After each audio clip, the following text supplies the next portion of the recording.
When it comes to American imperialism, it's essential to remember that the United States has always been an imperial nation. Expansion across the western portions of what's now politically the United States and across native lands was as much an imperial effort as American efforts to take territories overseas. Both efforts carried underlying assumptions of white supremacy and the superiority of capitalism, and the need to indoctrinate the world with our specific forms of democracy. At the turn of the 20th century, though, these efforts looked increasingly outward and away from the shores of continental North America.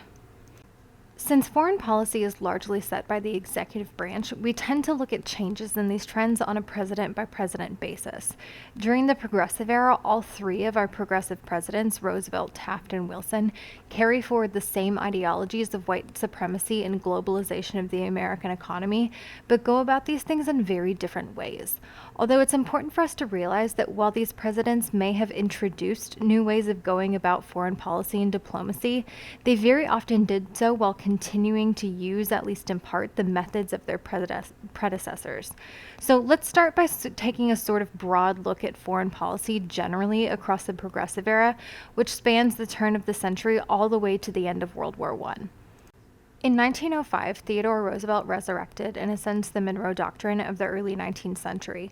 Originally, it was intended as a means of keeping Europeans out of South America so that the United States could reap the benefits economically of newly independent nations in the global South. But if you recall, it was almost entirely unenforceable at the time. So what Roosevelt does in 1905 is add what's called the Roosevelt Corollary to the Monroe Doctrine. Essentially, he's saying that the U.S. now can enforce the Monroe Doctrine with our new fancy Navy, and we will enforce it if we think that people are trying to interfere in South America, or at least if other people are trying to interfere in South America, because we do that all the time and it's totally fine.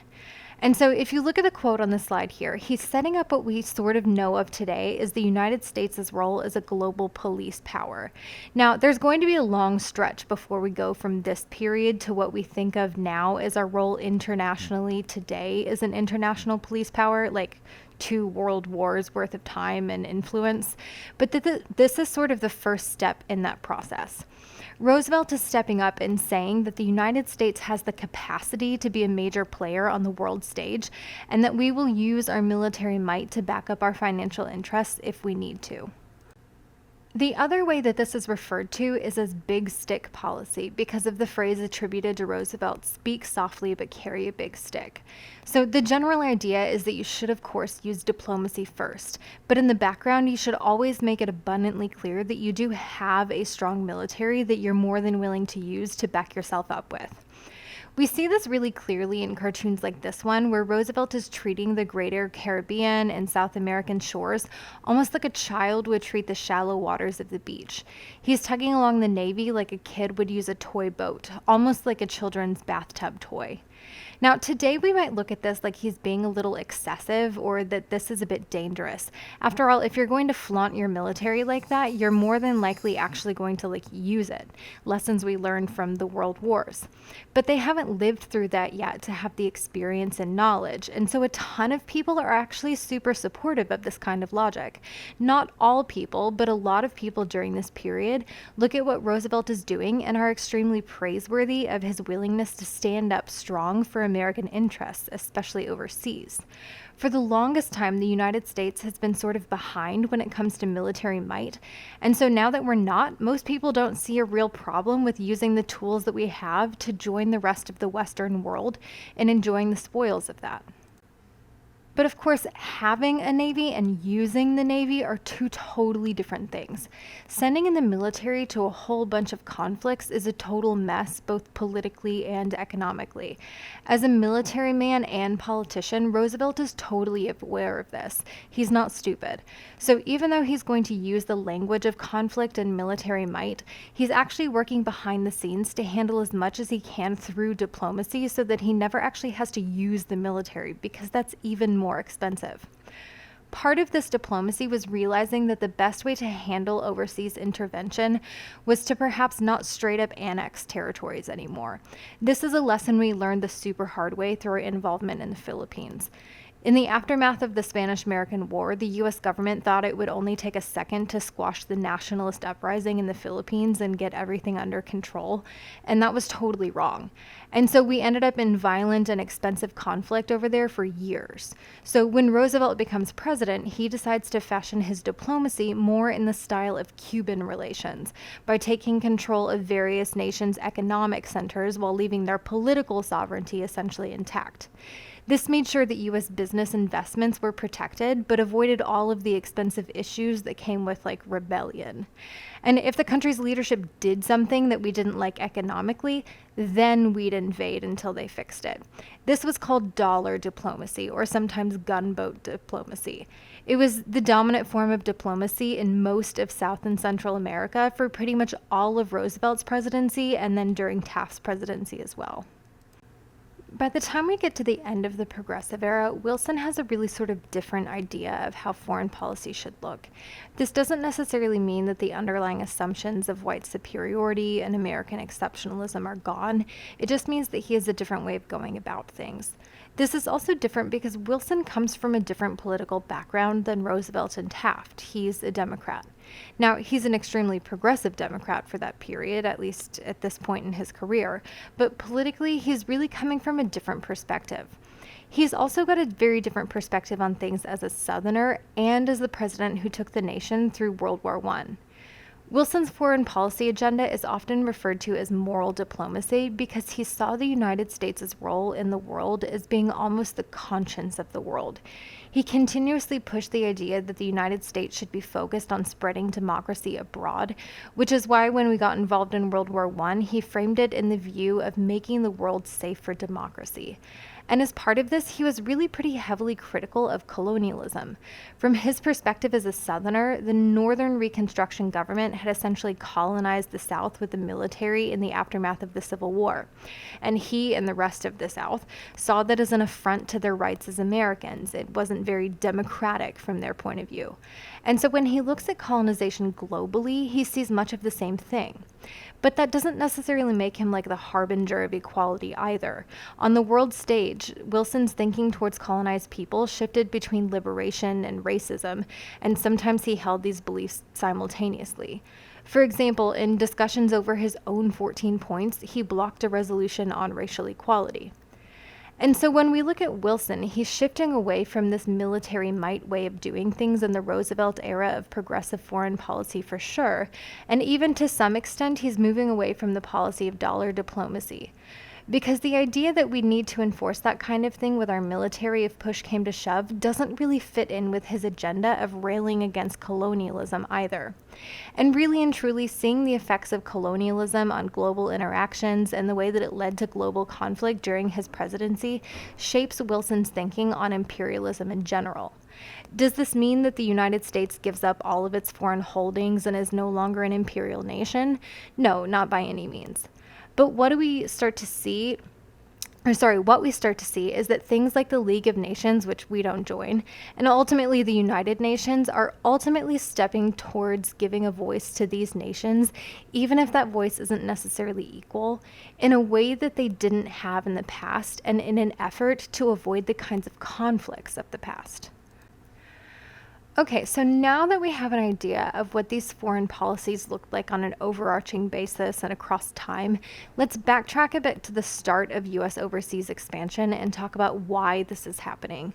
Why do we go from a policy of domestic imperialism or manifest destiny to exerting the effort and money to expand overseas? There are several reasons. One of the major reasons is economics. We know that during the Gilded Age, the United States is creating tons of new goods as a result of massive industrialization and innovation. And this isn't a bad thing. It's actually increasing the standard of living for a lot of people on the home front. But part of the problem is that our industrialists start having is that they're running out of markets and raw materials. Some of this is helped by Western markets, but really once you tap out those markets, there's not a lot left. Farmers in the West really only need so many shovels and so many curtains for their tiny houses and so many watches, etc., etc.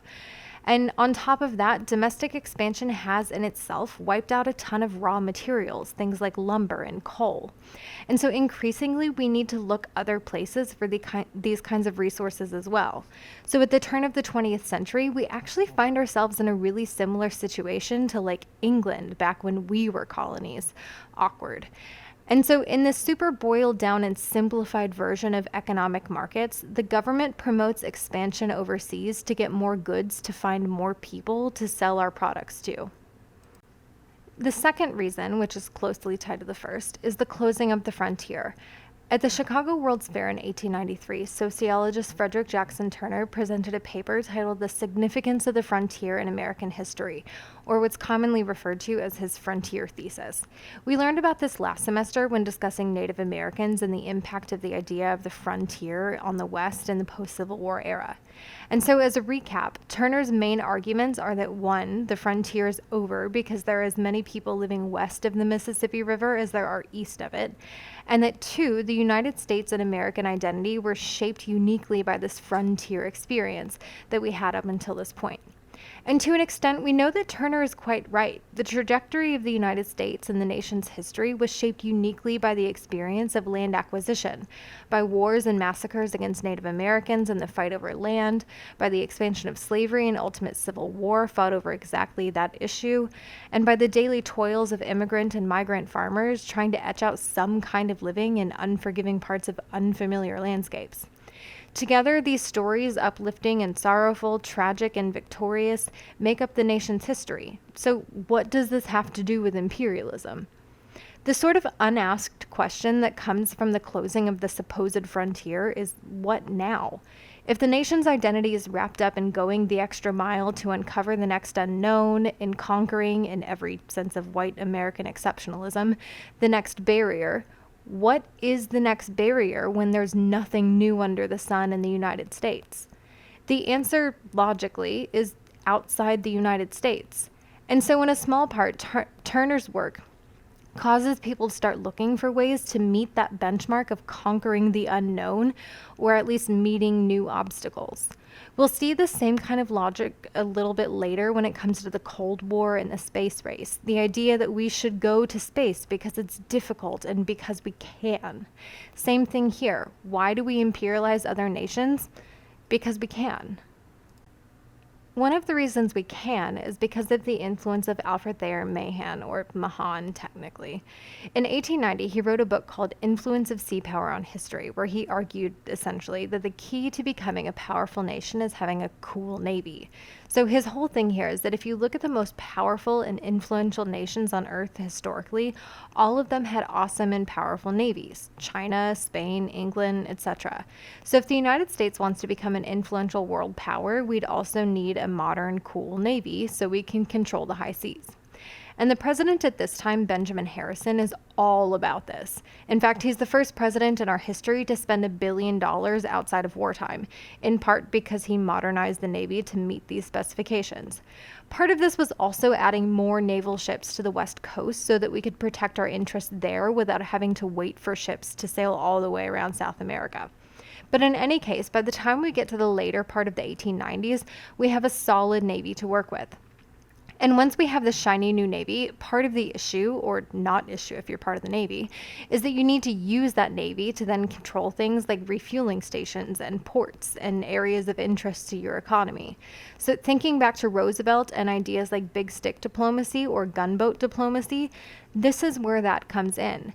Once we have the ships, we then need to take control over islands and places like the Pacific in order to have fuel and restocking stations, in order to use them to trade in places like China and the Philippines.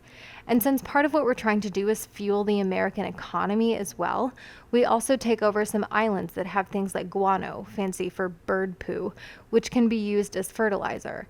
And so slowly, or really not so slowly, the United States takes over several hundred small islands in the Pacific and several in the Caribbean.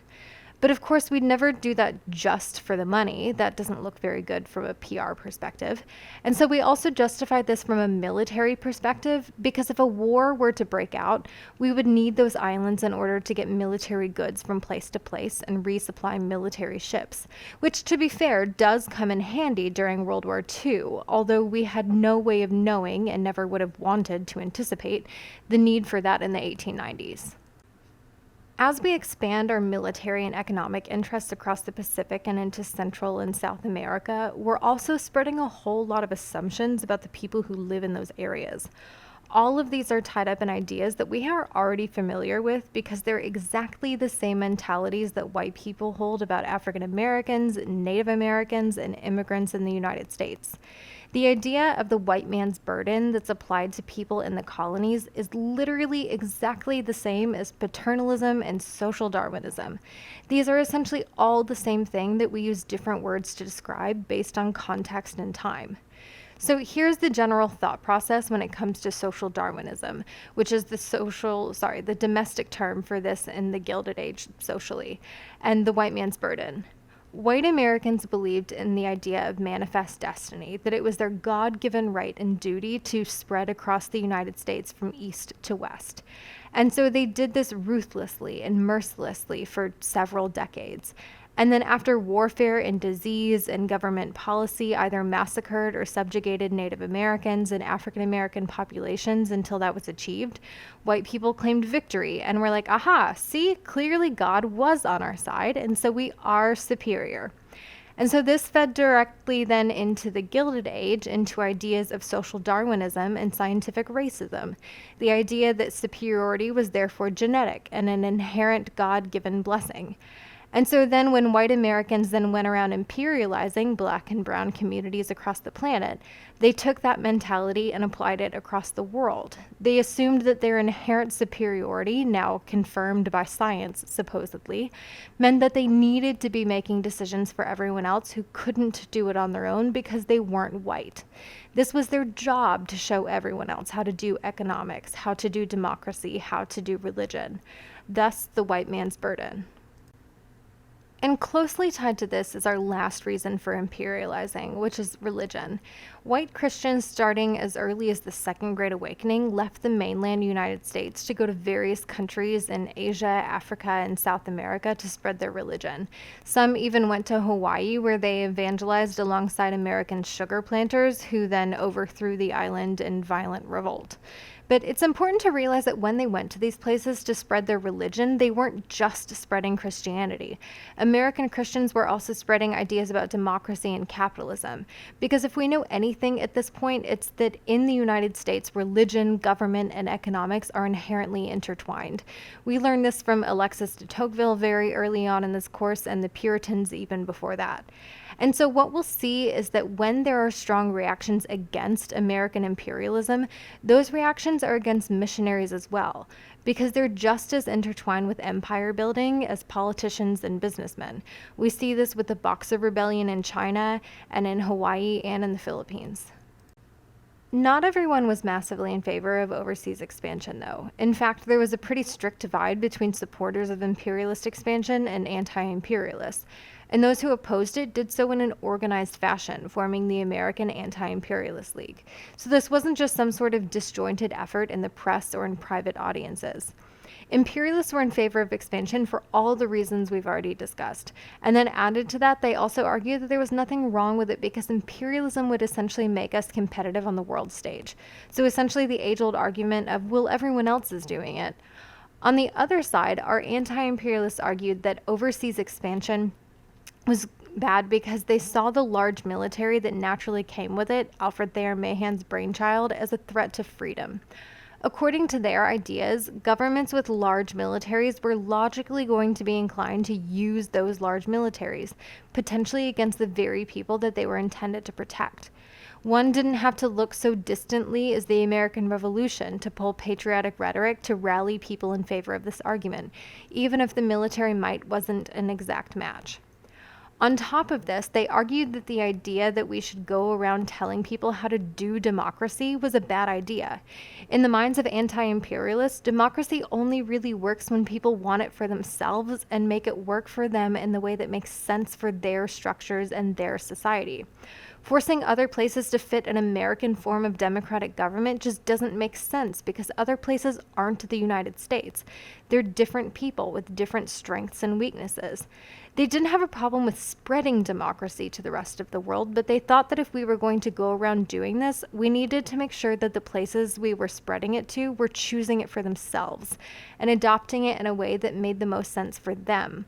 Otherwise, it would never last. They would never be able to weather the rough patches that inevitably come with democracy, like we had done in the not-so-recent past with the Civil War. And finally, much like the age-old argument of the imperialists of if they're doing it, we should be doing it, our anti-imperialists pulled out the well-worn argument of if it ain't broke, don't fix it. They argued repeatedly that the United States had done well under isolationism, that not getting involved in foreign affairs had been a steadfast hallmark of American foreign policy since Washington's administration. Why would we change that suddenly? In what world would suddenly bursting forth the floodgates of foreign involvement and intervention benefit normal Americans or help us live up to our ideals? This division became increasingly apparent in the debate over the Spanish-American War and in the aftermath of that conflict as the federal government came to different conclusions of how to treat new colonies and territories. Rhetoric of non-imperialistic intention and progressive idealism before the war failed to hold up in the face of post-war decisions over the fate of Cuba, Puerto Rico, Hawaii, and the Philippines.